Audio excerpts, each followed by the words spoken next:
Vi er faktisk lige startet op i Sverige, og det synes vi er svært at komme ind på et nyt marked, og vi vil endda gerne videre til andre markeder i Europa.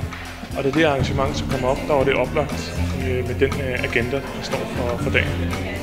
Jeg tæller i forvejen til Norge på min danske show, så det kunne være, der kunne blive til mere, hvis jeg oversatte eller kom til Sverige også. Der kommer ingen svensker på min danske side, så det kunne godt være, at jeg gør det. Men primært er jeg interesseret i markedsføring. Få noget viden omkring, hvordan markedsfører man sig på det udenlandske marked frem for det danske, som jeg da kender en lille smule til nu, og så forhåbentlig få noget med hjem, som jeg kan bruge til noget konkret.